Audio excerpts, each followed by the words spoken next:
ጤና ይስጥልን ክቡራትና ክቡራን ተመልካቾቻችን እንደምንላችኋል። ከኢትዮጵያ ቴሌቪዥን በቀጥታ ስርጭት ወደ እናንተ የሚደርሰው እኩለ ቀን 6 ሰዓት ጀምሮ ለሁለት ተከታታይ ሰዓታት በርካታ ጉዳዮች የሚስተናገዱበት ዜና ኢትዮጵያ እነሆ አሁን ተጀመረ። ከዚህ ሰዓት አንስቶ እስከ 8 ሰዓት ድረስ በሚኖረን ቆይታ ጌታቸው ይግዛውና ማህሌት ታደለ ዜናዎቹን እንመራለን። አብራችሁን እንድትሆኑ በአክብሮት እንጋብዛለን። ተመልካቾቻችን የ6 ሰዓት አበይት ጉዳዮችን እናስቀድም።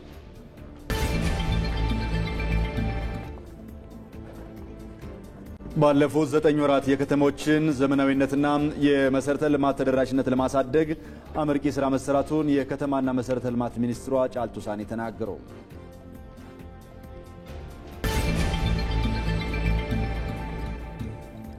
በአዲስ አበባ እየተከናወኑ ያሉ የኮሪደር ልማትና የመልሶ ማልማት ስራዎች የፕሮጀክት አፈጻጸም አቅምን ከፍ ያደረጉና ተነሳሽነትን የሚፈጥሩ ስለመሆናቸው ተገለጸ።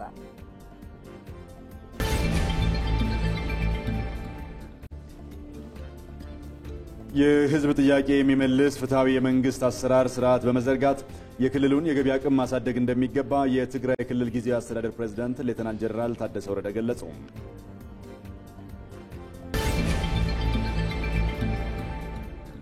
ከውጭ የሩሲያ ሚሳኤልና ሰው አልባ አውሮፕላኖች በዩክሬን ዋና ከተማ ኪየቭ ላይ ባደረሱት ጥቃት እስካሁን ቢያንስ 9 ሰዎች ሲሞቱ ከ70 በላይ ቆስለዋል ስትል ዩክሬን አስታወቀች። የሚሉት የሰዓቱ አበይት ጉዳዮች ናቸው።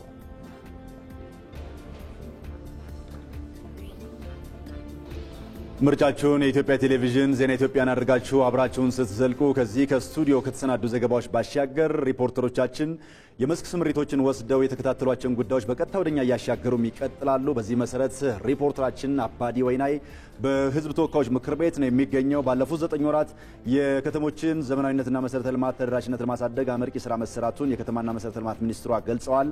የሚኒስቴሩ የ2017 በጀት ዓመት ያለፉት 9 ወራት የዕቅድ አፈጻጸም ግምገማም ተካሂዷል። ይህንን ጉዳይ በተመለከተ ተጨማሪ መረጃዎችን ያጋራናል።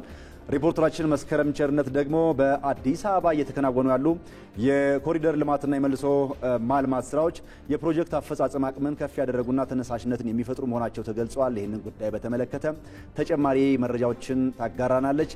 ለዜና ኢትዮጵያ የቢዝነስ መረጃ ደግሞ ባልደረባችን ህይወት አበበ ከስፍራውን የሚመስልና የስራ ሁኔታውን የሚመጥን አልባሳትን ለብሳ በስፍራው ነው የምትገኘው። እናመሰግናለን ህይወት። እንግዲህ የለሚ ሲሚንቶ ፋብሪካ አጠቃላይ እንቅስቃሴን በተመለከተ ተጨማሪ መረጃዎችን ታጋራናለች። ዜና ኢትዮጵያ አጫጭር ጉዳዮችን ያስቀድማል። ተመልካቾቻችን አብራችሁን ሆኖ የህዝብ ጥያቄ የሚመልስ ፍትሃዊ የመንግስት አገልግሎት አሰራር በመዘርጋት የክልሉን የገቢ አቅም ማሳደግ እንደሚገባ የትግራይ ክልል ጊዜያዊ አስተዳደር ፕሬዝዳንት ሌተናንት ጀነራል ታደሰ ወረደ ገለጹ። ፕሬዝዳንቱ የክልሉን የገቢ አቅም ማሳደግ በሚቻልበትና በሚቀጥሉት 100 ቀናት በሚከናወኑ ተግባራት ላይ በውቅሮ ከተማ በተዘጋጀ መድረክ ተገኝተው ለዞንና ለወረዳ አመራሮች፣ ለከተማ ከንቲባዎችና ለገቢዎች ባለስልጣን አመራሮች እንዲሁም ሰራተኞች የስራ መመሪያና የትኩረት አቅጣጫ ሰጥተዋል።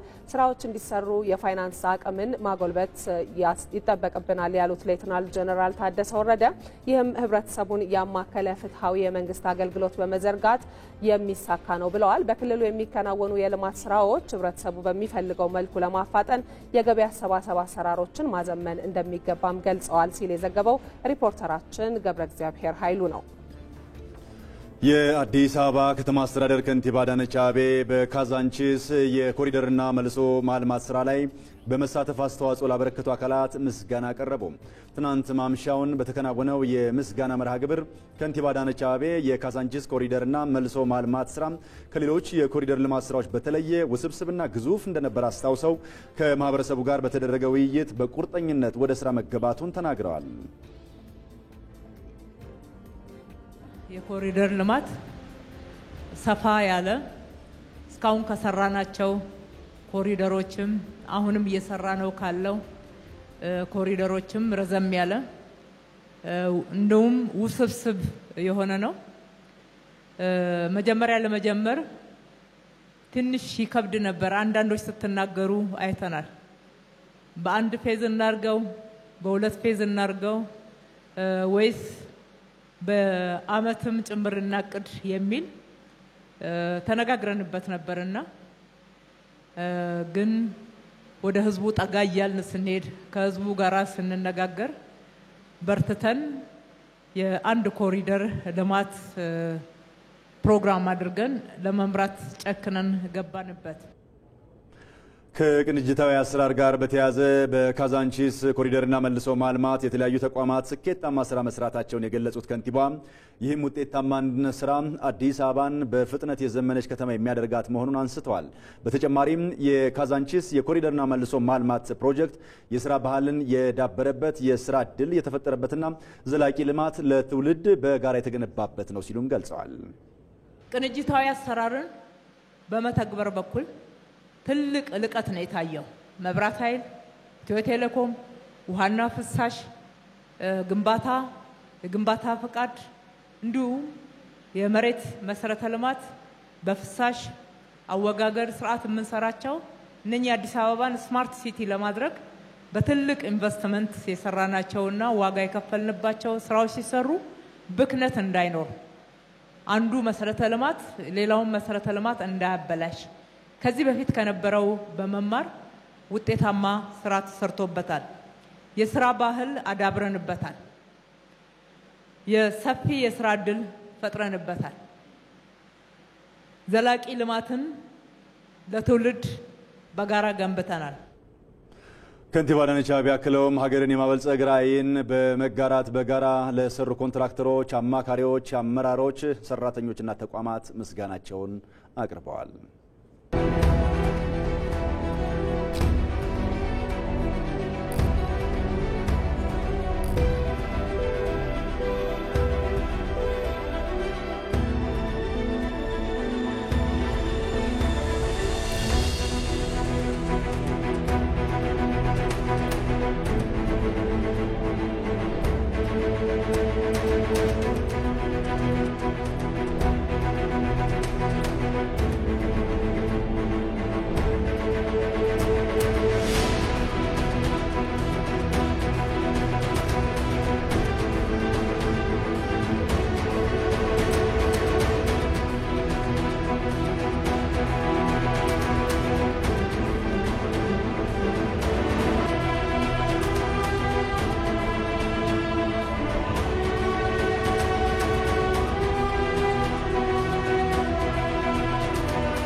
ዜና ኢትዮጵያን እየተከታተላችሁ ትገኛላችሁ ተመልካቾቻችን። አሁን ደግሞ ሪፖርተሮቻችን በቀጥታ መስመር ተጨማሪ መረጃ ወደሚሰጡባቸው ጉዳዮች ነው የምንሻገረው። ባለፉት 9 ወራት የከተሞችን ዘመናዊነትና የመሰረተ ልማት ተደራሽነት ለማሳደግ አመርቂ ስራ መሰራቱን የከተማና መሰረተ ልማት ሚኒስትሯ ጫልቱ ሳኒ ተናገሩ። የህዝብ ተወካዮች ምክር ቤት የከተማና መሰረተ ልማት የ2017 የበጀት ዓመት ያለፉትን 9 ወራት እቅድ አፈጻጸም ገምግሟል።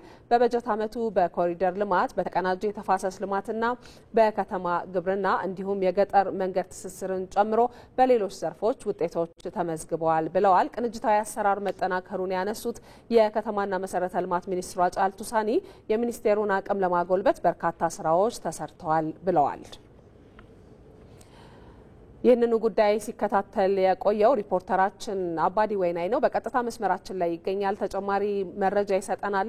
አባዲ እንደምን ቆይተሃል? ዛሬ በህዝብ ተወካዮች ምክር ቤት የተገመገመው የከተማና መሰረተ ልማት ሚኒስቴር የ9 ወራት አፈጻጸም አጠቃላይ ይዘቱ ምን ይመስላል? የተነሱ ጥያቄዎች ምንድናቸው? ከምክር ቤት አባላት ምን ምላሽስ አገኙ?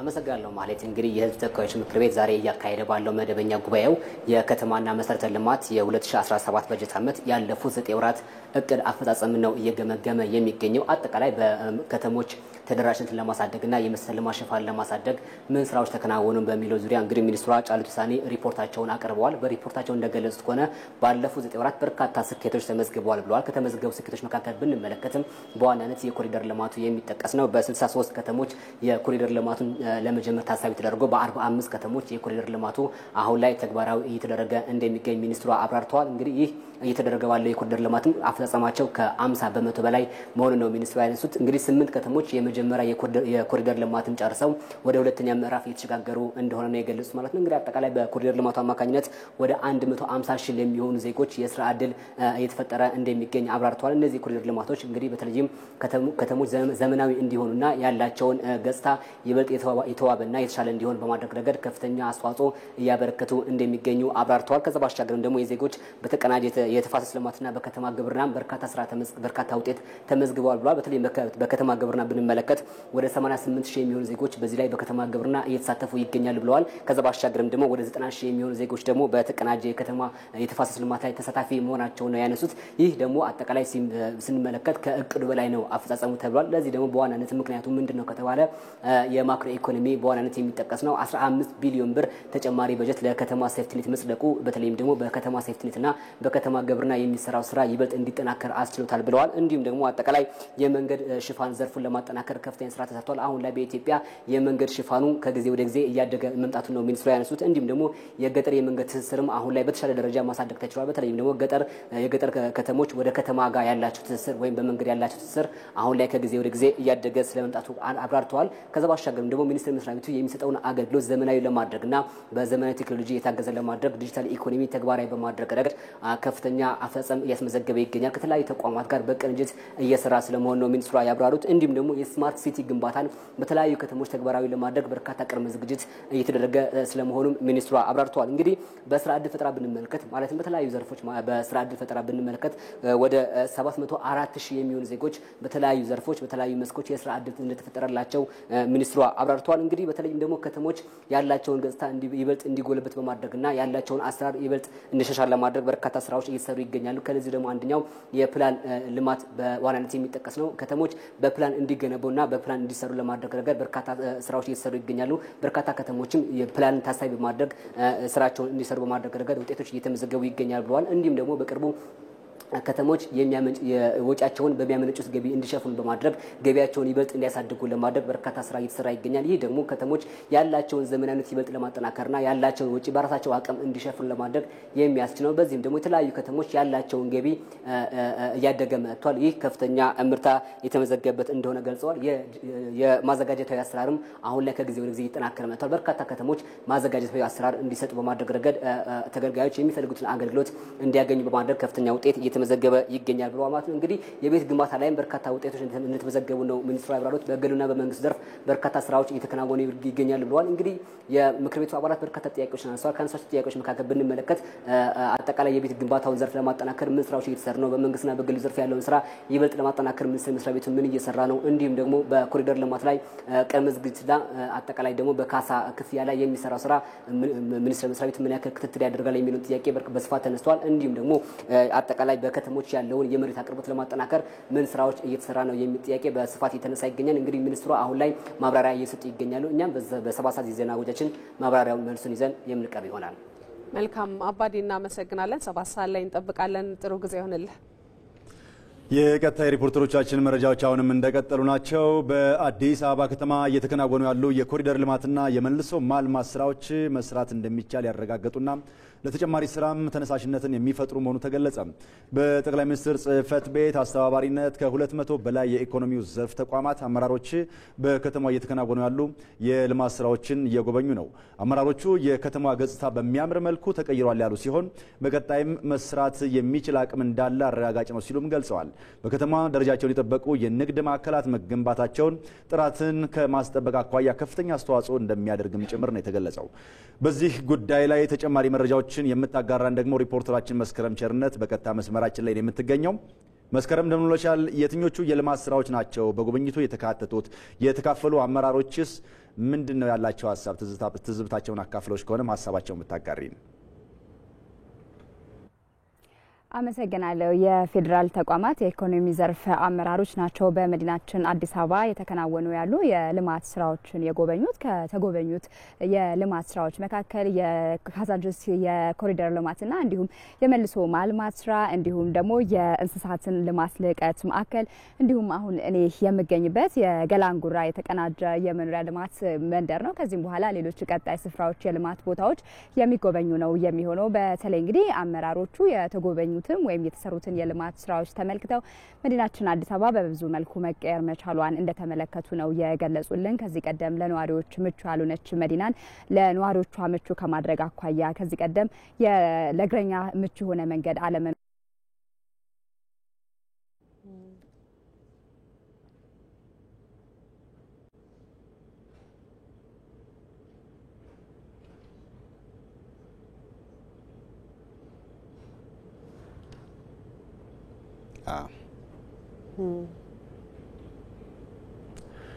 ከመስከረም ጋር የነበረን ቆይታ በኔትወርክ መቆራረጥ ምክንያት ተቋርጧል። መስከረምን እንዳገኘናት እንመለሳለን። አብራችሁን ቆዩ።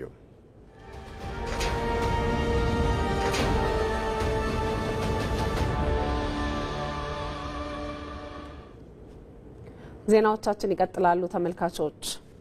የኢትዮጵያ ዲያስፖራ በውጭ ምንዛሪ ገቢና በሀገር ውስጥ ኢንቨስትመንት ተሳትፎ እያደገ መምጣቱን የኢትዮጵያ ዲያስፖራ አገልግሎት አስታወቀ። የዲያስፖራዎች ተሳትፎ የ9 ወራት አፈጻጸም ግምገማ በአዳማ ተካሂዷል። ሞላ ለማየው ተከታትሎታል። በተለያዩ ሀገራት ከ3 ሚሊዮን በላይ ኢትዮጵያውያንና ትውልደ ኢትዮጵያውያን እንደሚኖሩ መረጃዎች ይጠቁማሉ። እነዚህን የዲያስፖራ አባላት በሀገሪቱ ማህበራዊና ኢኮኖሚያዊ ተሳትፎ ለማሳደግ የተለያዩ ማሻሻያዎች መተግበራቸውን የኢትዮጵያ ዲያስፖራ አገልግሎት ይገልጻል። አገልግሎቱ በበጀት ዓመቱ ባለፉት 9 ወራት የተከናወኑ ስራዎች ግምገማ ከባለድርሻ አካላት ጋር በአዳማ ከተማ አካሂዷል። የዲያስፖራ ተሳትፎ በውጭ ምንዛሬ ገቢና ኢንቨስትመንት ተሳትፎ ማደጉን የኢትዮጵያ ዲያስፖራ አገልግሎት ዋና ዳይሬክተር አምባሳደር ፍጹም አረጋ ተናግረዋል። ባለፉት 9 ወራት የነበረው የዲያስፖራ ተሳትፎ አበረታች ነው። ወደ 800 የሚጠጉ የዲያስፖራ አባላት በተለያዩ ክልሎች በተለያየ ደረጃ የሚገኝ የኢንቨስትመንት እንቅስቃሴ ውስጥ እየገቡ እንደሆነ መረጃዎቻችን ያሳያሉ።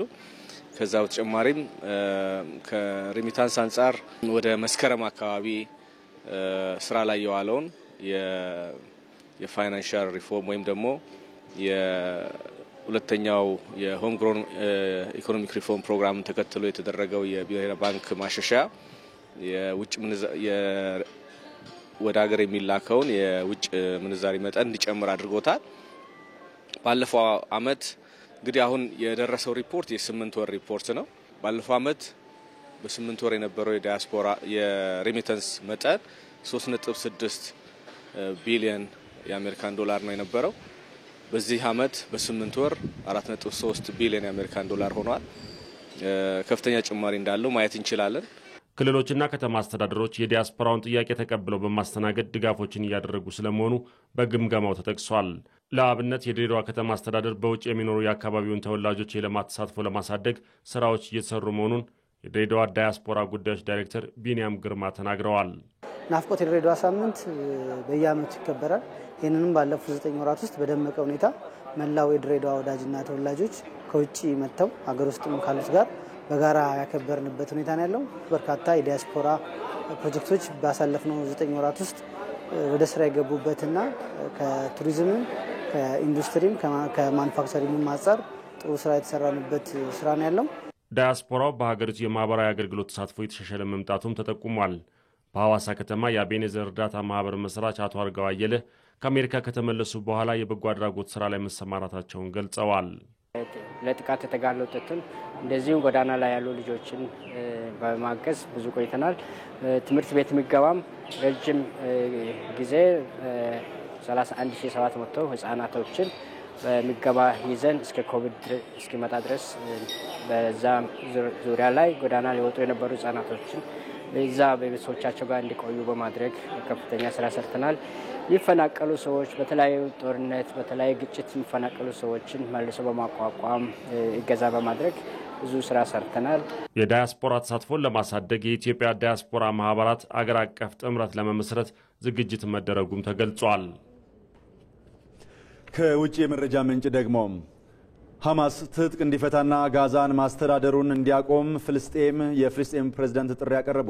ፕሬዝዳንት መሐሙድ አባስ ለፍልስጤም አስተዳደር ማዕከላዊ ኮሚቴ በራማላ ገለጻ አድርገዋል። አባስ ሐማስ ያገታቸውን ሰዎች እንዲለቅም ጭምር ነው የጠየቁት። በፕሬዝዳንቱ የቀረበውን ጥሪ ሐማስ ክብረ ነክ ሲልም ጭምር አውግዞታል። በፈረንጆቹ ጥቅምት 2023 በተጀመረው የጋዛው ጦርነት ከ51 ሺህ የሚልቁ ሰዎች ሞተዋል። ዘገባው የኤኤፍፒ ነው። በሌላ የውጭ ዜና የሩሲያ ሚሳኤልና ሰው አልባ አውሮፕላኖች በዩክሬን ዋና ከተማ ኪየቭ ላይ ባደረሱት ጥቃት ቢያንስ 9 ሰዎች ሲገደሉ ከ70 በላይ ቆስለዋል ስትል ዩክሬን አስታውቃለች።